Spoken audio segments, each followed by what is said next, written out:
Michael J. for Hope for the Warriors. Started back in '06 at Camp Lejeune. Military families witnessing the effects of war on their loved ones. Now, almost 20 years later, they've aided over 53,000 service members, veterans, and families with confidential, high-quality behavioral health care services at little or no cost to post 9/11 vets and their families. Over 91% of every dollar donated goes directly to the programs. If you're as concerned about our heroes as I am, go to hopeforthewarriors.org.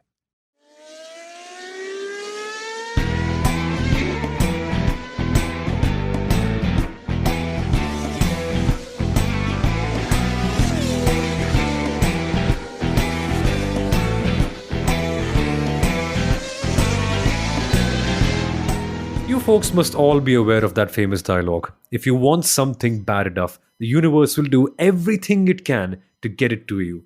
Max Verstappen has broken the record. Actually, he's tied the record. Maybe that's what I want, for him to break the record. But no matter what happens, everything can go wrong around him. It might rain on the second lap. He might make a mistake in qualifying. He might go on the wrong strategy and be 14 seconds down and 2 cars away from the race leader. Yet, regardless of all of that, at the end of it all, the universe might break apart, people might die of hunger, and the world might be shaking and the sun will not shine, but Max Verstappen will win a race. That's what seems to be happening these days. He's finally tied Sebastian Vettel's record, and it's just not sinking in yet. It is wrong. It just does not make sense, Kunal. Sebastian Vettel's record has been equal. This is not right. In its very fabric, I don't like the words that I'm speaking. Why? Records It's are Sebastian meant. Vettel. Yeah, but records are meant to be broken, rewritten. Imagine this, forward 7 days from now, which is after the Monza race, and you'll be like, a new record has been made. Max Verstappen now has 10 wins in a row. And then imagine this after Singapore, you're going to say 11. And what will happen by the end of the season? Will he have 20 wins? Is that what we're going to say? Is that the record that we're all looking at? And I actually love it. I mean, different track, different conditions, different rivals, same winner. Yep. And isn't it kind of interesting, Sundaram, that no matter what happens, no matter what the circumstances are, Verstappen, even on some of his worst weekends, still comes out on top. I think that's the mark of a champion, no? That your worst days are still better than all the other ones, not just as a driver, but as a combination with that team and driver. It's beyond me, actually. I don't even know what more can be said about it. That's a very interesting point that you made, because that's what I was also going to mention. Yesterday probably was one of the most trickiest races for Red Bull this season, and still they went on to win it. And under changeable conditions, the driver and the team, they stuck it together and they made the right strategic call. They didn't mess it up in the pit stops, and still he won the race. And which is amazing to see. 9 consecutive race wins, equaling Sebastian Vettel, and something positive for the Ferrari fans as well. The first driver to do it was Alberto Ascari 70 years ago. But I have a very interesting fact to put out straight away. Every single time a driver has won 9 consecutive races, that was the last time they won a title. Ascari in 1953, Vettel in 2013, and Verstappen has won 9 right now. This is courtesy one of my followers on Instagram, Daksh Kothari. So I think this is one of the best stats from this weekend. Wow. Wow. But we actually spoke of everything they got right. And Saumil actually asked the question, even when he has a bad weekend. Seriously, guys, I can't think of when last Max Verstappen has had a bad weekend. I can't think of it this year. Maybe I can't think of it last year. 2021, Jeddah qualifying, great lap, ends it on. That's the only memory I have. And I'm sure everybody who listens and you guys know that I really can't remember a lot of things when it comes to Formula One. No, there was also one race earlier on in the year. I think it was Jeddah this year where Max had a technical issue, but that doesn't even matter because it feels like a different championship on its own. And the interesting part is for Sergio Perez, where do we go with this? A certain victory eventually gone wrong, but let's get to all of that in a second. Let's firstly tell you who we are and what we do. This is the Max Verstappen Gossip Club, where we almost gather every single weekend to talk about the same thing, about Max Verstappen breaking another record, winning another race, and then going on to talk more about the F1.5 championship, which is my favorite. But this is the Inside Line F1.5 podcast, where the world's number one rather India's number one Formula One podcast and one of the top five in the world. Slowly, we are going to get to world number one as well, very, very quickly. But we've also had so many great guests on the podcast recently, including the man who has been a part of this domination from Red Bull at a very instrumental part. Helmut Marko was on the show a few weeks ago to talk about the difference between Max and Seb. Why don't we hear what's the difference between these two drivers? Because at the moment, at least on the record front, they're tied in. Let's listen to Helmut. Sebastian and Max, they've contributed to 79 of the 100 wins that Red Bull Racing has had. Two finds, both made by you. What do you see as the difference between the two of them, Dr. Marko? First of all, they are different characters, both completely focused on racing, and they had an unbelievable talent. Maybe Max is more natural, Seb is going into the smallest detail. To be an engineer with him was not a nice time. If you want something, he was looking and it. There was nothing what was by accident. Everything was clearly planned and also executed in this way. Main difference, maybe Max does it more easy. It's more natural. But both are great drivers, no doubt. Welcome back in, folks, and it's hard to disagree. It's a bit of a controversial take from Helmut that Max is a little bit more natural. Well, let's talk about it a little bit later. Firstly, my name is Somal Arora. I am the host of the Indian Racing League on Star Sports. The couple of voices that you're going to hear along with me, firstly, are Kunal Shah, the former marketing head of the Force India F1 team, who's also an F1 consultant and expert for the Viaplay network in Norway. And of course, F1 stats guru himself, Sundaram Ramaswamy, who's now also a part of the WTF1 team of content creators. And with Max Verstappen, Sundaram, things often get heated. In our last event that we had for the Zandvoort GP back here in Mumbai, people were fighting and cussing because they just couldn't quite accept how good Max Verstappen was. That's usually what happens. And I think people were extremely passionate this time out, considering the fact that he had achieved such a historic landmark. It was a very historic race for Red Bull in that sense. And I think that's the fun part of what happens at these events. People get to share their opinions, they get to discuss with each other, and also be a little passionate. And that's what I think is one of the highlights of our event. And that was great to see as well. And all things considered, Kunal, we saw Max doing Max things, but that came in at the back of a crazy race. How often do you have the rain come in just on the second lap? I mean, this weekend we had a driver swap in the middle.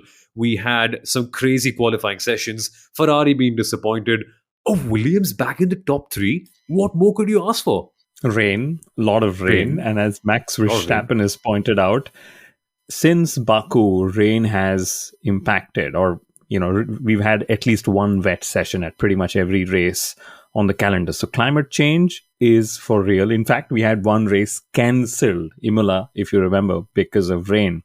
But it was a brilliant race. I mean, I was wondering if the rain came in a little earlier, one lap earlier, could we finally have had a situation where every driver drives in to the pit?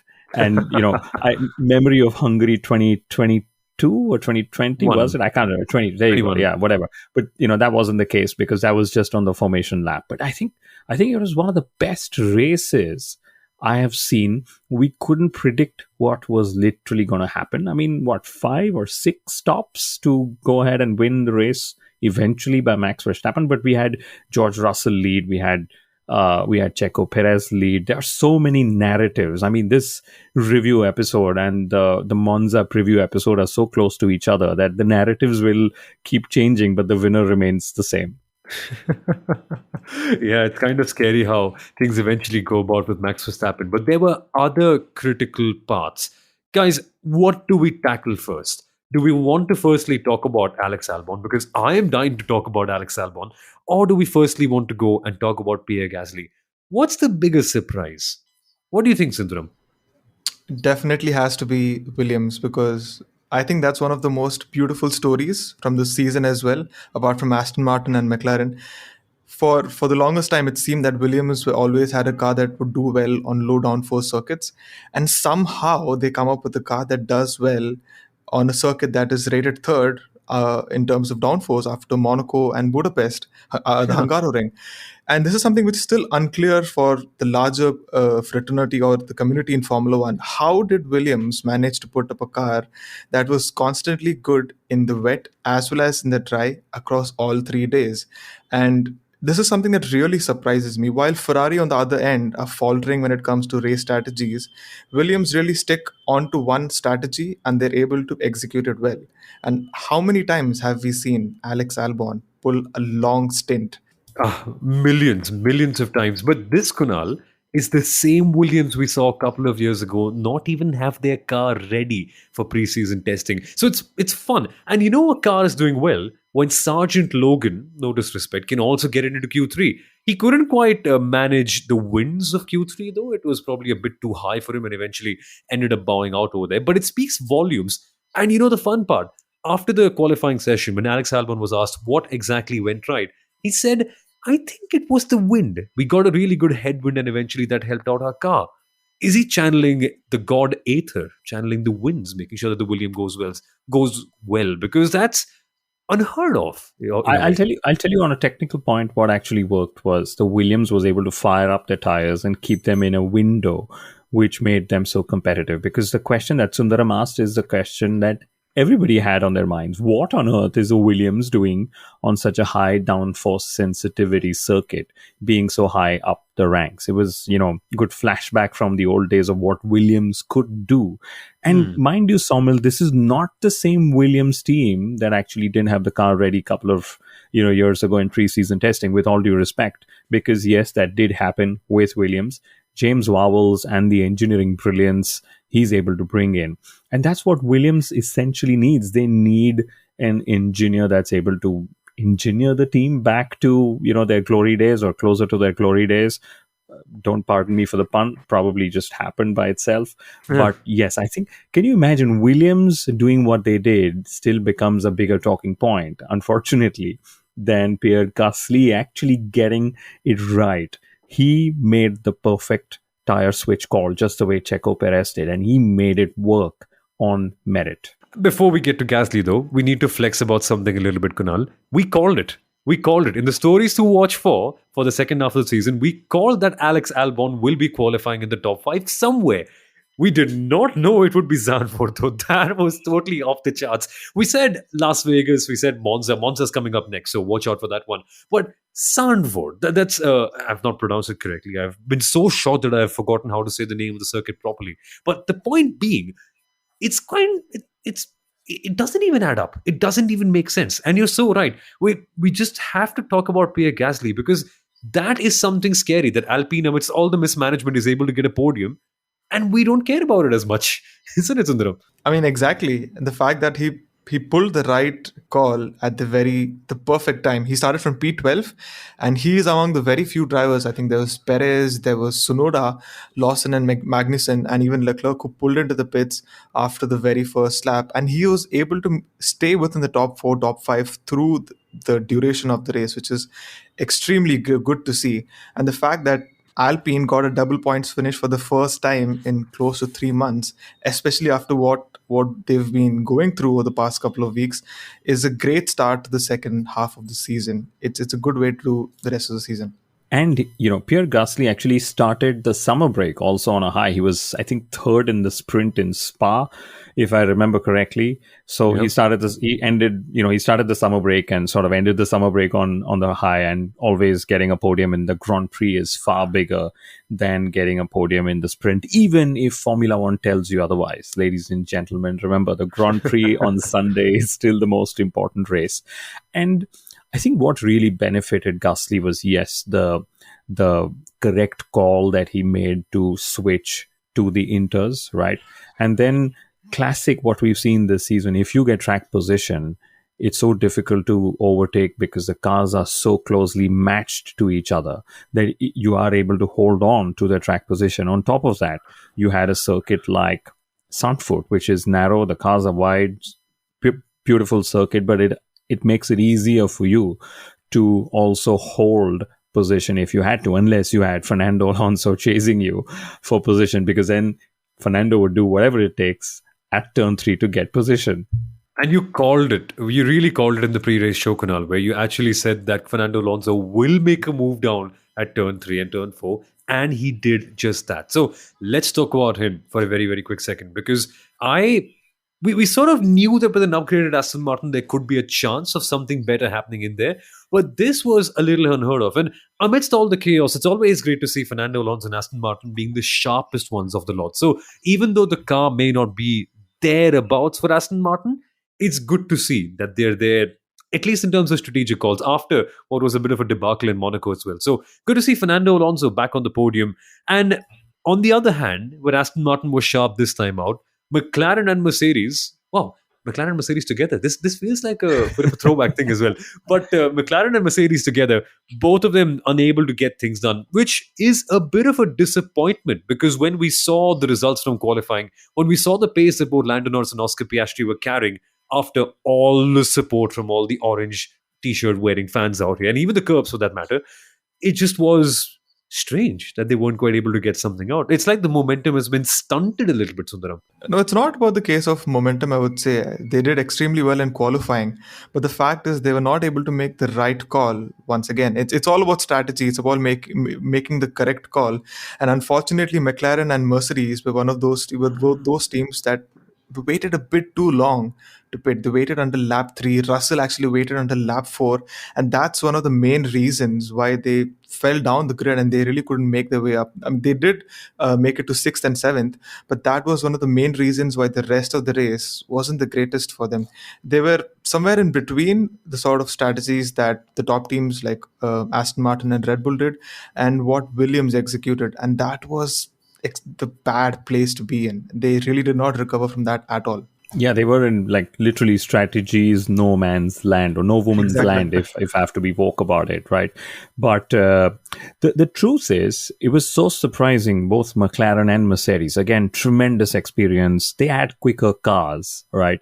But there was a point of time when there were 8 teams running in the top 10. The only 2 teams that didn't have cars running in the top 10 were McLaren and Mercedes. In the case of McLaren, they split strategies because Lando Norris, literally, I think it was lap 3 or lap 4, he went onto the radio and he screamed at McLaren because they were arguing. McLaren was saying, you are quicker on the slicks now already than the others on the inters. And I think he had a flashback from Russia 2021, where he used some words I will not use on the podcast, right? And then he said, guys, box Lando inters now. And he drove into the pits. He literally ordered the teams to actually make a stop and give him the inters. And that's what sort of got him there. But again, the cars had enough pace to find themselves back into the points with all the other interruptions and all the other, changing conditions that happened. But I think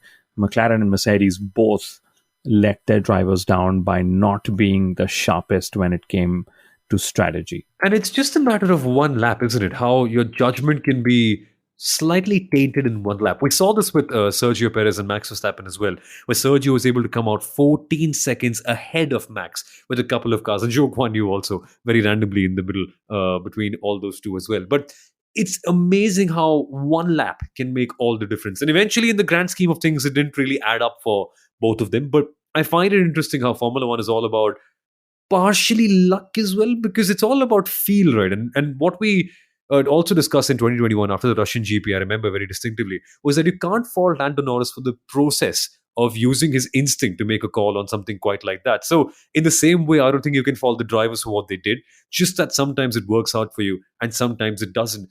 When it doesn't work out is for Sergio Perez. Let's just talk about the elephant in the room, shall we, Sundaram? Yet again, unfortunate qualifying where he got caught out by a bit of a poor strategy call in hindsight. I think at the moment in time, it is very tricky to tell what the conditions were like when he went out for a double run on the soft compound tires. But at the end of the day, facts are facts. People will remember the results, and P7 wasn't quite the best to start off with in qualifying. So maybe next time out when we go to Monza, 2 qualifying Checo gets another chance. That's exactly what happened this time. So it happened at the British Grand Prix as well, where in changeable conditions he was sent out first and he probably lost out compared to the others, and this time that's what happened. So he started lower down on the grid, and it seems all the bad luck and all the all the fumbles are happening at that side of the garage, and everything is perfect when it happens with Verstappen. And Perez went off track. There was a little fumble in the pit stops as well. And Perez wasn't given the priority when it came to switching on to slicks. I know a lot of people questioning this. How was Verstappen given the priority considering Perez was leading? But if you look at the bigger picture, it was a historic moment for Verstappen. If they had given Perez the priority, probably he would have been ahead. But Verstappen was on the record equaling race. And they also have to keep him happy. He is the person who's going to be winning the title this year.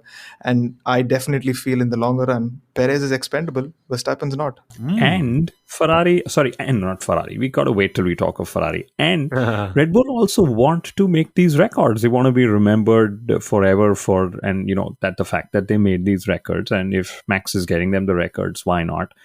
Clearly, it didn't matter where Checo finished. And they gave him the opportunity to finish second, right? The funniest thing that, the most Perez thing happened to Checo, right? Just before the red flag, when he came into pit, if you remember, he came into pit and then the race was red flagged, so he was stuck in the pit lane. He couldn't leave because the pit lane was red. He actually aquaplaned in the pit lane. He brushed his right-hand side front wheel, right? And not only did he cause damage to, of course, his rear wing and his right front, but that brushing is what actually didn't slow him down in time for the pit lane entry. And that's why he actually got a speeding, time penalty, a 5-second time penalty. But yeah, just Perez things with Sergio. Similarly, just Leclerc things with Charles. That's what happened. Imagine we're talking of mixed conditions. Everybody's trying to come and pit and think. And Ferrari is what? They're not even ready with inters for their drivers. Yeah. It's madness all the way through. But I think Leclerc also on Saturday was showing the world why he's a perfect fit for Ferrari, because he ended up making the same mistake at the same corner 4 times.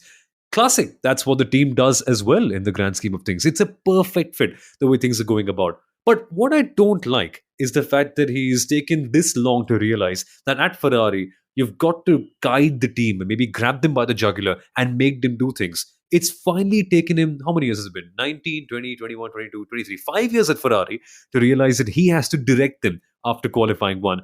And that's the lesson he's learned from Carlos Sainz and Sebastian Vettel. But maybe, folks, that's the reason why that's the reason why Ferrari and winning a championship over there is just such a valuable thing for all the drivers, why there is so much allure. Because doing it as a driver, that's one thing. But doing it as a driver and also chief strategist, that, Sundaram, is an achievement unlike any other. So Leclerc, he's getting there actually, finally. Absolutely. I mean, he put out a very strong message after qualifying, after they narrowly got into Q2. And I think he took it a little bit too far in the race as well. He was directing the team what they had to do in qualifying, and he was also directing the team what they had to do in the race. But he didn't give them enough time to come out with the tires, because what happened apparently, Leclerc was just entering the final corner when he realized it's raining way too much, and he decided to just dive into the pit. And that's when he radioed in that I am coming into the pits. And they didn't have enough time to bring out the tires. And once again, they fumbled at Zandvoort. And how is it that Ferrari is the only team that didn't have tires ready? It's not that, Charles was 90 seconds ahead of the pack and he came in before the other 19 drivers. It was obvious they were going to come in. I mean, they just found a way to fumble it. It doesn't matter if it's Vasseur, Binotto, Arriva-Ben, Dominicali, whoever, but Ferrari will just find a way to do Ferrari things. Maybe they just want to finish all their mistakes before they go for a glory run this weekend in Monza in front of the Tifosi. And can you imagine finishing P5 with Carlos Sainz? And Carlos Sainz says, we actually delivered a perfect race for my side of the garage. I mean, that's 50% of the race perfectly delivered instead of the possible 100%. But before we end, we should talk about Daniel Ricciardo, that strange looking crash, which he said he had to either hit the wall or hit Piastri. I'm glad he hit the wall. I'm sure everybody would have chosen the wall. But poor chap, he's now probably out. And the biggest headache I wish that Daniel Ricciardo's crash will create for Red Bull is who to put in the FP1 sessions. Because Nick De Vries did one FP1 session in Bahrain. So that's one strike for AlphaTauri. Liam Lawson, he still didn't do an FP1. He did an FP3, which means in Monza, FP1 is both of Alpha Tauri's FP1 sessions over and done with. Now, if Liam Lawson drives more races than Monza, if he drives in Singapore, let's just assume, then he's no longer a rookie, which means Red Bull Racing has to look at somebody else altogether, not Sebastian Buemi, to put as a rookie in the car for FP1. Yeah, that's a problem to actually have as well. But on the crash for a quick second, I know it's a tricky one to dissect because eventually the poor lad has broken his hand, and that's really a shame about what happened. And I don't think you can fault him for what he was doing at that moment, because then he tried to steer it away. And I know it's a basic racing thing where you have to take your hands away from the wheel. And I think he did the right thing because, of course, he would have gone into Piastri, and that's not what we want. So fair sacrifice to make. But before that, when you look at the onboard, I know I'm in the most comfortable position in the world, in a beautiful room with the AC running. I'm sitting on a lovely chair, great laptop, totally great day. But in that car, when the conditions are so tricky, it's hard to make that judgment. But nonetheless, heading into the corner, it seemed like there was ample of room on the inside line, and Piastri was also parked just outside the white line, which is normally where you shouldn't really go, right? You shouldn't really go outside the circuit as well. So say what you want about the crash eventually. It just was a bit of a strange loss of control in the first place that eventually caused it. And that for me, Kunal, is a strange one for someone like Daniel Ricciardo, who's so experienced. So mistakes can happen from even the best ones.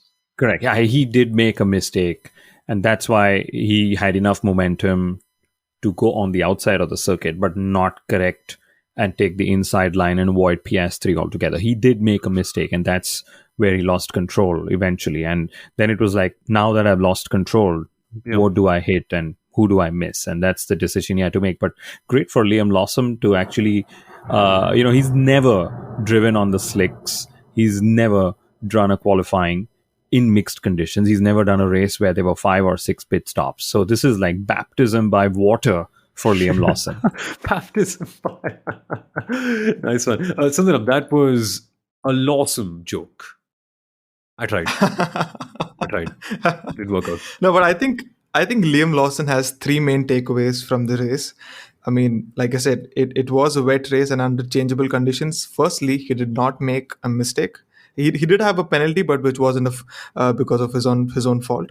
Secondly, he managed to overtake Charles Leclerc, but yet again, Leclerc had floor damage, and momentarily, he was able to get past Max Verstappen as well. So in probably one of the most trickiest rookie races, I think he fared pretty well. He did, yeah. And even though the qualifying time might be very far off, it's a good start. At least he has one more race in Italy before he can try his hand out. And Daniel Ricciardo will be calling in Lance Stroll to ask for tips. Like, buddy, how do you drive with a broken hand? Tell me more, because I can't wait to get back in this car. But craziness all around.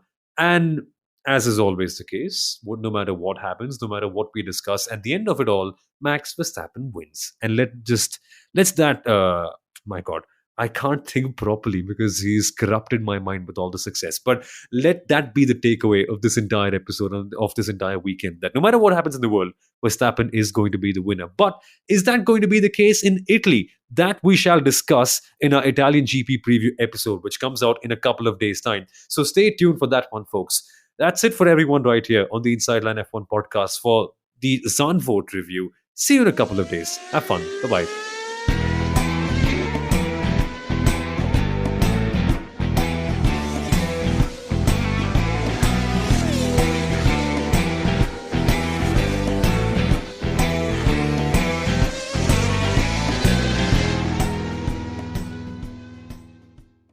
Let me give you a big Labor Day surprise. Most people think if we all exercise the same and eat the same, we'd all look the same. And let me tell you why that's wrong. Your body is unique and your metabolism is unique. I'm Lacey Green and I'm a super trainer at Body. That's BODI.com. And you can't see me, but I don't look like your average personal trainer. I'm curvy and I'm proud of it. So I created a program for beginners only on the Body app to show people like us how to get incredible results and be our version of happy and healthy. This isn't just workout videos. videos. It's people like you and me. It's community. It's incredible trainers. It's easy to follow nutrition and mindset experts to help you reduce stress and just feel better.